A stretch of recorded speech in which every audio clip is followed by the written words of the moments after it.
What's up, everybody? What's going on? Sorry for the long wait. This is the follow-up video to the 10.25 inch screen for the Infiniti M37 Sport 2011 edition. Basically, what we have here is a straight from China. Shout out to the people who got this from China. I'll leave the link in the description of the people I actually bought it from, or maybe I won't. I'm not sure yet. I'm kind of still going through some stuff with them, but we're gonna get to that in a second. So basically, what you see here is a 10.25 inch screen. It's not OLED, definitely not OLED, but it's actually a very, very clear screen. Very clear, very quick. When you just flick it, it's quick. It's nice. It's no lag to it. Everything is good with this. Yo, shout out to this too. I just wanted to get this right here so I can just, pop that up, press the button, close it down. It doesn't do anything, but it just looks nice, I guess. I should have got it in silver to match the chrome in the car, but I might switch that out. Anyway, so what we have here is a 10.25 inch screen. All right, we have built-in Apple CarPlay, wireless and wired, 2 USB ports. I think it's 64 gigs built-in hard drive already, or 32. It's different models. Let me say that. I got the highest one, which I believe was 64. I think it's 8 gigs of RAM. I gotta look at the description again. I'm gonna definitely put the description and the link in the description below so you guys can see it. But I got the highest package that they had. Okay. I don't really use that. What I use is, I don't use the built-in memory. I use that little thumb drive right there, 128 gigs, put movies on it. But I'm gonna get to that in a second as well. Basically, I'm gonna go to some pros of it, and then I'm gonna go to some cons. Let me start off with the installation first. Okay, so the install this unit. I know you saw my entire dash ripped apart. That's what you gotta do. Take everything completely out and start from scratch. Okay, now you got to remember where everything goes. There's screws, there's wires, there's a lot of stuff. There's sharp things gonna cut you. Be careful. Okay, this has to come up. Okay, and especially if you've never removed your dash before, this has to come up. Once this comes up, everything right here has to come up. Step by step, you just take everything out one piece at a time. You take your time and memorize where things go.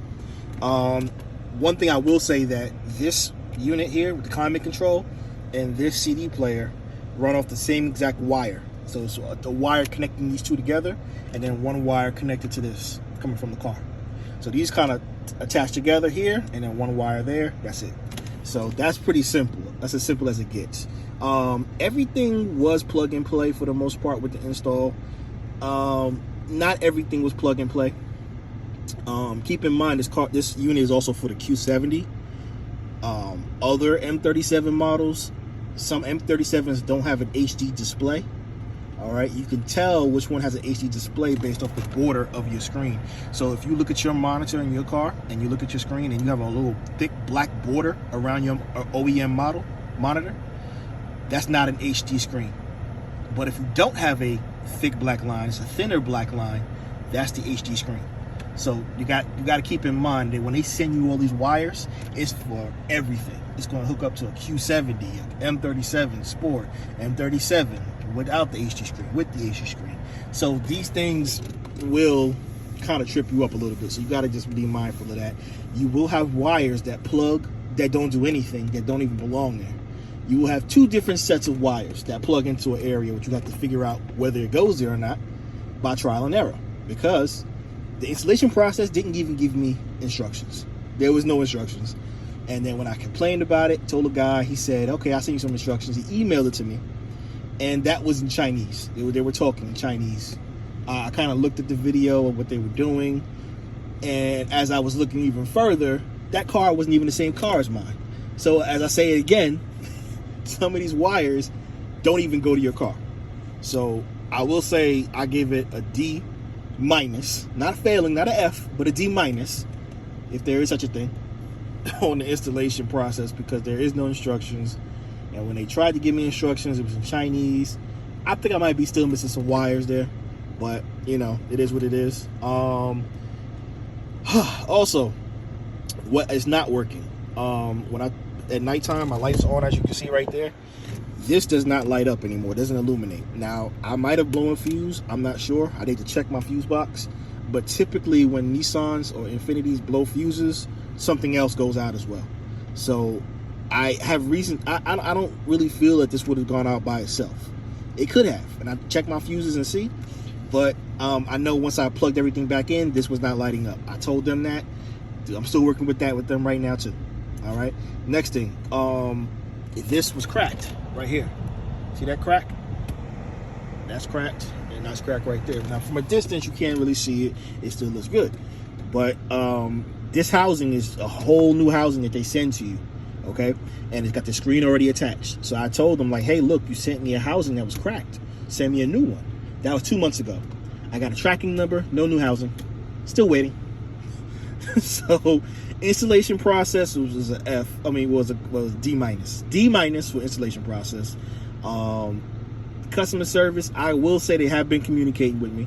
They have been staying in touch with me. So I give them that. I do appreciate the fact that they have been reaching out and talking to me. Thank you.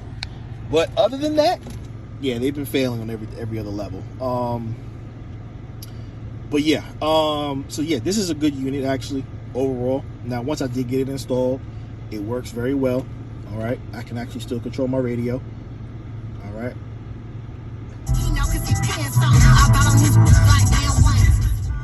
Now, what's good about this unit, and you gotta look for it too, when you put aftermarket radios in these cars, you must make sure it says DSP, Digital Sound Processor. You want that.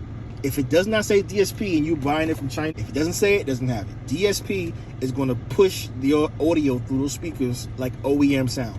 It's going to give you that OEM sound. If you've ever installed a radio aftermarket before and you put it in and it sounds real whiny and faint, a horrible sound, that's without a DSP. Now, they do sell separate DSPs that you can connect to the unit and then to the radio and then plug it in aftermarket and all that. But why would you want to do that? You know? Find a unit with a built-in DSP and you will thank yourself later. Because I'm telling you, the sound quality is 10 times better than it would be if you did not have it. Trust me. Okay?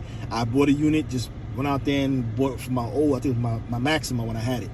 And I was so happy to have it and everything, and the audio sounded like trash. No bass, nothing. Okay? So keep in mind that you want to make sure that you have the DSP in it, and this one does. All right? Now, it works just like an Android head unit. All right? The home button, go back to the home. The radio will still be playing. All right? Boom, back to the radio. If I want to go to my multi-screen right there, boom. If I want some like split screen action, when I want to split the screens, I can do that as well. It works just like an Android head unit. So keep that in mind, that you're not going to lose much when it comes to that. Boom, you can do all that. It's kind of cool. Climate control right there. Boom. Let's move that all the way over. Climate control is there, or you can control your climate control from here because these buttons will still definitely work. Let's see, raise that temp, the fan speed. See right there, the numbers are going down, going up. So the fan speed still works, temperature still works. I have not found a way to get it to Fahrenheit. This thing just doesn't want to, change from Fahrenheit. To Fahrenheit, I mean. So I'm stuck on Celsius.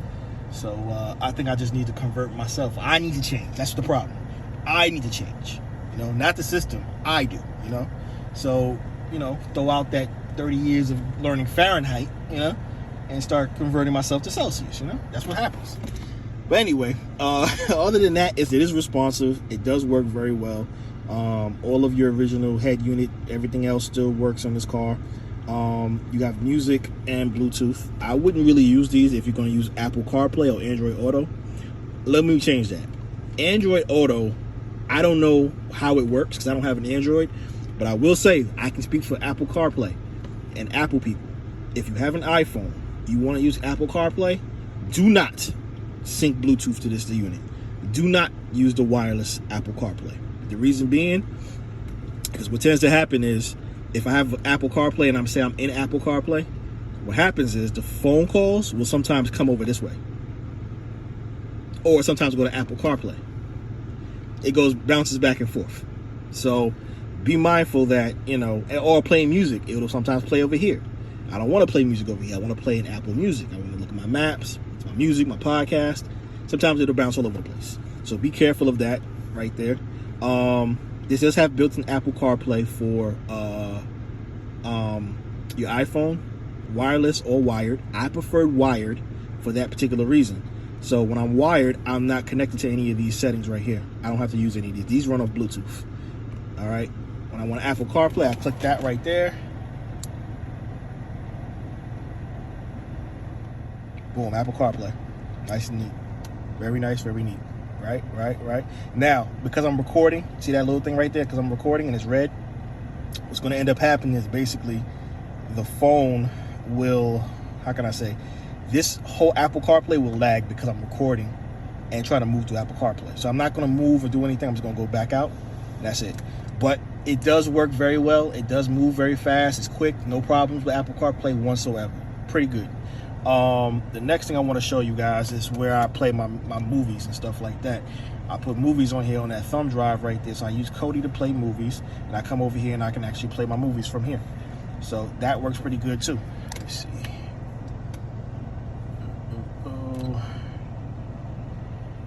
All right, so right there, the movies. That's off the USB. I click on movies. I play a movie I want to see. You know what I mean? I can watch what, RoboCop. Let's watch some RoboCop. RoboCop. You know, I can skip it. I can do all I want with it.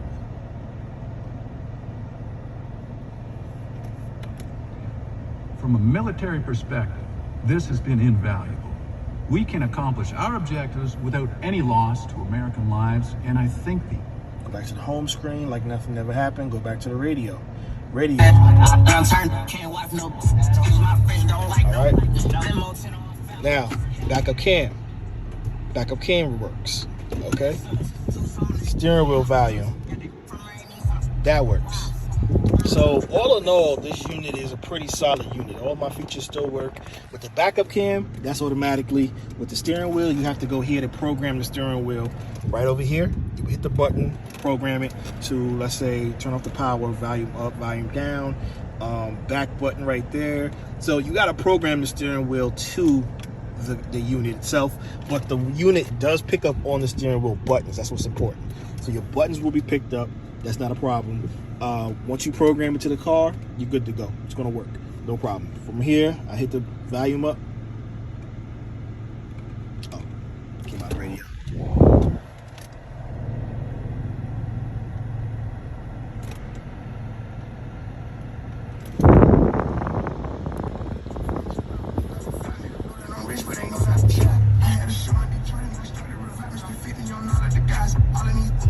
Just like that. Nice and easy. So this is a pretty good unit. I gave it a B+ overall because the features on it is kind of dope. I ain't gonna front.